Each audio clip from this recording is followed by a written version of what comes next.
El reloj de la hacienda Los Robles marcaba las 12 cuando el notario abrió el testamento de don Héctor Mendoza. Sus 4 hijos, sentados en silencio alrededor de la mesa de caoba que su padre tanto apreciaba, esperaban con rostros tensos. A mi primogénito, Javier, le dejo la hacienda principal y los ranchos del norte. A mi hija Elena, las propiedades en Ciudad de México. A Ricardo, mis acciones empresariales. Y a mi hijo menor, Martín. El notario hizo una pausa dramática. Le dejo el control mayoritario de todas las empresas familiares. El grito ahogado de Javier resonó en la habitación. Esto es imposible. Yo soy el heredero legítimo.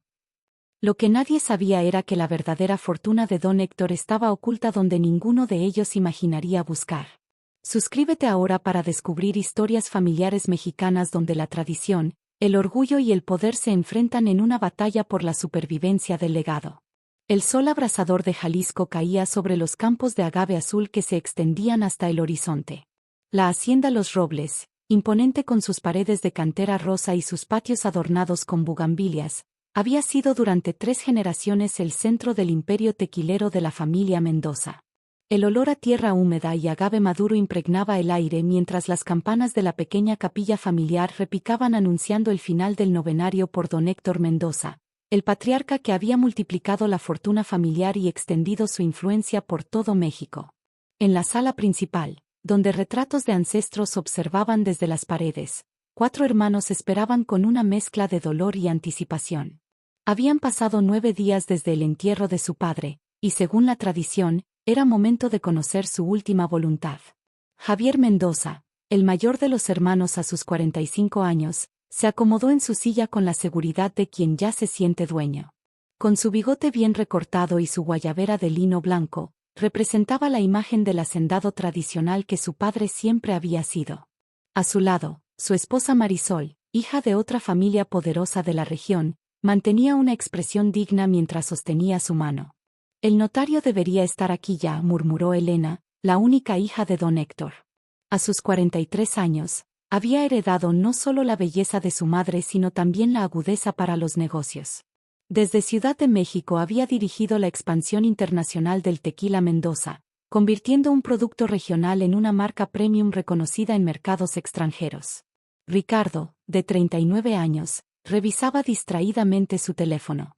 De todos los hermanos, era quien menos interés había mostrado en el negocio familiar, prefiriendo la vida cosmopolita en Guadalajara donde administraba varios restaurantes y clubes nocturnos.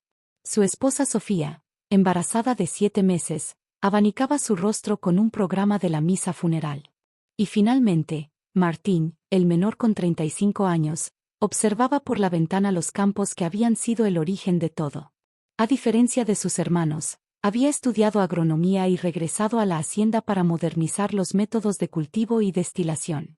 Su padre lo había considerado siempre el soñador de la familia, pero en los últimos años, sus innovaciones habían incrementado la producción y la calidad del tequila Mendoza. Lamento la tardanza, la voz del licenciado Torres interrumpió el silencio mientras entraba cargando un portafolio de piel. El tráfico desde Guadalajara estaba imposible.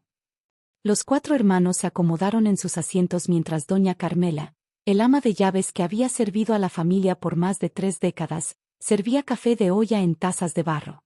Como saben, comenzó el notario ajustándose las gafas, don Héctor Mendoza, que en paz descanse, modificó su testamento hace apenas 6 meses. Me pidió expresamente que les comunicara que cada decisión fue tomada pensando en el bienestar y futuro de la familia Mendoza. Javier asintió con seguridad. Como primogénito y quien había trabajado mano a mano con su padre en la administración de las propiedades agrícolas, daba por sentado que la mayor parte del patrimonio, especialmente la hacienda principal, sería suya. Procederé a leer el testamento, anunció el licenciado Torres, sacando un documento sellado. A mi primogénito, Javier Alejandro Mendoza Cortés, le dejo la hacienda Los Robles con sus 100 hectáreas de cultivo de agave, así como los 3 ranchos ganaderos en Arandas. Estos bienes representan el inicio de nuestro patrimonio y confío en que sabrás honrar el trabajo de tus ancestros. Javier sonrió satisfecho, aunque la mención de inicio del patrimonio le resultó extraña. A mi hija Elena Guadalupe Mendoza Cortés, le dejo las propiedades inmobiliarias en Ciudad de México, el edificio corporativo en Polanco, los 2 centros comerciales en Santa Fe y la casa en Las Lomas. Tu visión para los negocios siempre me enorgulleció. Elena asintió, evaluando mentalmente el valor de lo heredado. A mi hijo Ricardo Antonio Mendoza Cortés, le dejo mis acciones en el Consorcio Hotelero del Pacífico, la colección de autos clásicos y la casa de descanso en Valle de Bravo. Espero que estos bienes te proporcionen la estabilidad que siempre has buscado. Ricardo levantó la vista de su teléfono, sorprendido por la generosidad inesperada. Y a mi hijo menor, Martín Eduardo Mendoza Cortés. Todos esperaban que Martín recibiera alguna propiedad menor o una compensación monetaria, dado que ya había recibido su parte cuando don Héctor financió sus estudios en el extranjero. Le dejo el control mayoritario de Destilerías Mendoza S.A., con el 51% de las acciones, la marca registrada, Tequila Mendoza, en todas sus variantes, las patentes de los procesos de destilación que desarrollamos juntos, y la responsabilidad de preservar el legado más importante de nuestra familia, nuestro tequila. Un silencio sepulcral cayó sobre la habitación. La destilería y la marca eran, con diferencia, los activos más valiosos del Imperio Mendoza, representando más del 70% de la fortuna total. Esto es inaceptable. Javier se puso de pie golpeando la mesa. Yo soy el primogénito. He trabajado con mi padre toda mi vida. Javier, por favor, intervino el notario. Hay una carta personal de don Héctor que explica sus decisiones. Mi querida familia, leyó el notario. Si están escuchando esto, significa que ya no estoy con ustedes. La decisión de dividir mi patrimonio de esta manera no fue tomada a la ligera. Cada uno de ustedes ha recibido lo que, en mi opinión, puede administrar mejor. Javier, tú conoces la tierra como nadie. Elena, tienes el don para los negocios inmobiliarios. Ricardo, siempre has tenido buen ojo para las inversiones que generan experiencias. Y Martín, tú entiendes que nuestro tequila no es solo un producto, sino nuestra historia embotellada. Pero hay algo más, continuó la carta. Mi verdadera fortuna, acumulada durante años de trabajo, está guardada en un lugar seguro. Solo podrán acceder a ella cuando demuestren que pueden trabajar juntos, respetando el talento único de cada uno. El licenciado Torres tiene instrucciones precisas sobre cómo proceder. El notario cerró la carta y miró a los 4 hermanos. Don Héctor estableció que la fortuna adicional, valorada en aproximadamente 300 millones de pesos, será revelada solo cuando los 4 firmen un acuerdo de colaboración para la gestión conjunta de todos los bienes familiares, con participaciones igualitarias en las ganancias. ¿Y si no llegamos a ese acuerdo?, preguntó Elena, siempre práctica. En ese caso, después de 5 años, la fortuna será donada íntegramente a la Fundación para la Preservación del Patrimonio Cultural de Jalisco, respondió el notario. Los hermanos se miraron unos a otros, evaluando la situación. Décadas de rivalidades, celos y desacuerdos no desaparecerían con una carta póstuma. Esto es un chantaje, murmuró Ricardo. Es una lección, corrigió Martín. Papá siempre decía que una familia unida es invencible. En las semanas siguientes, la tensión en la hacienda Los Robles alcanzó niveles insostenibles. Javier, sintiéndose traicionado, comenzó a consultar abogados para impugnar el testamento, alegando que su padre no estaba en pleno uso de sus facultades al modificarlo. Elena, por su parte, propuso una solución empresarial: crear un holding familiar donde cada hermano aportara sus bienes heredados a cambio de acciones proporcionales. La idea fue rechazada inmediatamente por Javier, quien veía en ella un intento de Elena por tomar el control administrativo. Ricardo, quien inicialmente parecía desinteresado, comenzó a aliarse estratégicamente con Martín, intuyendo que el control de la destilería le daba ventaja en las negociaciones. Juntos, propusieron comprar la parte de Javier en la hacienda, oferta que fue recibida como un insulto. Mientras tanto, en el pueblo corrían rumores sobre la disputa. Los empleados de la hacienda y la destilería, muchos de ellos con generaciones trabajando para los Mendoza, observaban con preocupación cómo el legado familiar parecía desmoronarse. Doña Carmela, quien había sido como una segunda madre para todos los hermanos, observaba con tristeza los acontecimientos. Una tarde, mientras Martín revisaba antiguos registros de producción en la biblioteca de la hacienda, se acercó a él. «Tu padre sabía que esto pasaría», dijo la anciana sirvienta. Por eso pasaba tantas horas aquí, en los últimos meses.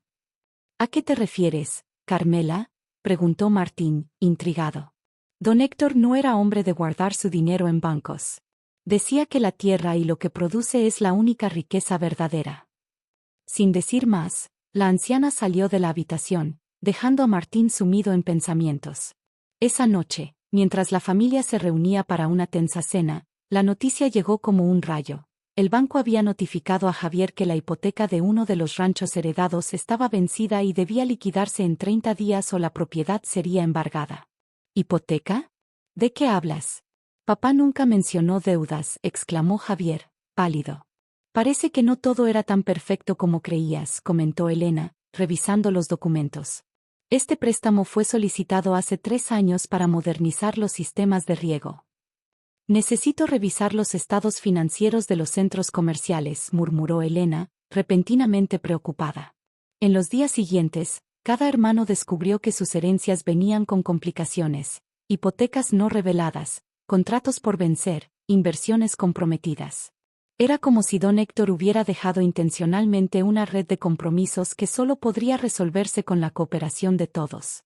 La situación alcanzó su punto crítico cuando el principal distribuidor internacional del tequila Mendoza amenazó con cancelar su contrato si no se resolvían los problemas de producción ocasionados por la falta de materia prima, pues Javier había ordenado detener la cosecha de agave en la hacienda. Fue entonces cuando Elena tomó una decisión.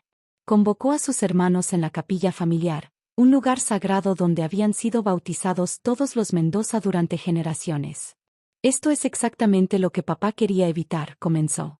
Estamos destruyendo en semanas lo que tomó generaciones construir. ¿Y qué propones?, preguntó Javier, aún resentido pero consciente de la gravedad de la situación. Que busquemos juntos la fortuna oculta, intervino Martín. No para dividirla, sino para entender qué intentaba enseñarnos papá. Ricardo, que había permanecido inusualmente callado, añadió, he estado pensando. Papá siempre decía que la verdadera riqueza está donde comenzó todo. La primera destilería, murmuró Elena. No, más atrás, corrigió Javier, comenzando a entender. El primer campo de agave, en la ladera del volcán. Los 4 hermanos se miraron, por primera vez en semanas sin hostilidad. Al día siguiente, los Mendoza viajaron juntos a una parcela casi olvidada, donde según la historia familiar, su bisabuelo había plantado los primeros agaves después de la Revolución. El terreno, aparentemente improductivo, había sido conservado por tradición.